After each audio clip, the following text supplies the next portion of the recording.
নমস্কার, কেমন আছেন সবাই? মিতার কিচেন অ্যান্ড লাইফস্টাইল ব্লগে আপনাদের সকলকে জানাই স্বাগত। আজ সোমবার, বাজে এখন সকাল 10:30। আর দেখুন, আজকে আমি আমার রান্নাঘর থেকেই ভিডিওটা শুরু করছি। আজকে সুন্দর একটা লাল শাকের রেসিপি আপনাদের সাথে শেয়ার করতে চলেছি।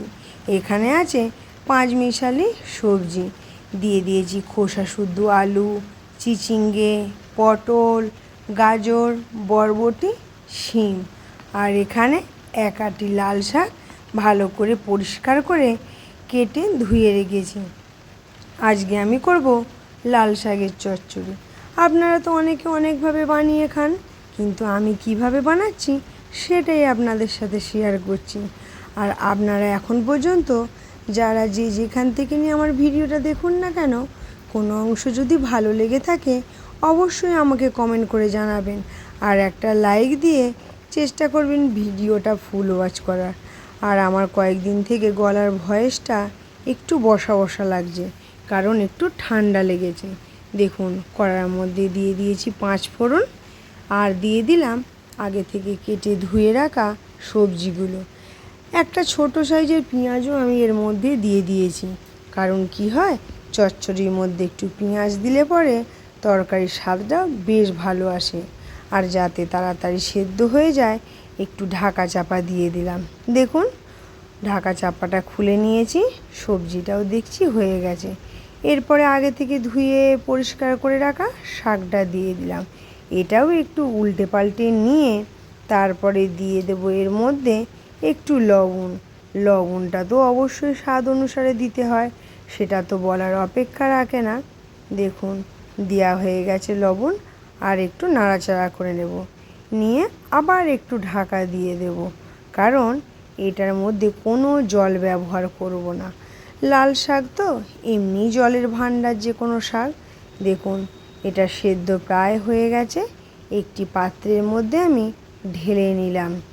এরপরে কড়াটা পরিষ্কার করে বসিয়ে দিলাম। অল্প কয়েকটা বড়ি ভেজে নেব। আগে শুকনো খোলায় ভেজে নেব, তারপরে দিয়ে দেব তেল, তাহলে তেলটাও কম লাগবে। এইভাবে কিন্তু আপনারা বড়ি ভাজতে পারেন। এরপর ওই তেলের মধ্যেই দিয়ে দিলাম আর সামান্য একটু তেল, আর একটু 5 ফোড়ন, আর দিয়ে দিলাম শুকনো লঙ্কা। খুব সুন্দর একটা ফ্লেভার আসলেই দিয়ে দেব 2 কোয়া মতন রসুন। রসুন দিলে শাকের টেস্ট কিন্তু খুব ভালো আসে। তারপরে দিয়ে দিলাম একটু আদা বাটা, একটু জিরে গুঁড়ো, একটু হলুদ গুঁড়ো। আপনারা চাইলে লঙ্কা গুঁড়োও দিতে পারেন, কিন্তু না, যেহেতু এখন ঝাল কম খাচ্ছি তাই লঙ্কা দিলাম না। এরপর ওই যে সবজিটা আগে থেকে তুলে রেখেছিলাম সেটা আমি দিয়ে দিলাম। দেখুন, দিয়ে দিলাম স্বাদ অনুসারে চিনি। পরিমাণ মিষ্টিটা আপনারা আপনাদের স্বাদ অনুসারে দিয়ে দেবেন। ব্যাস, একটু নাড়াচাড়া করে রেডি হয়ে যাবে। তবে হ্যাঁ, লবণটা একটু কম পড়েছিল, সেটা একটু দিতে হবে।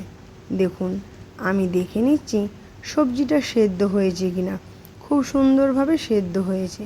ওই যে বললাম লবণটা কম পড়েছিল, তাই একটু দিয়ে দিলাম।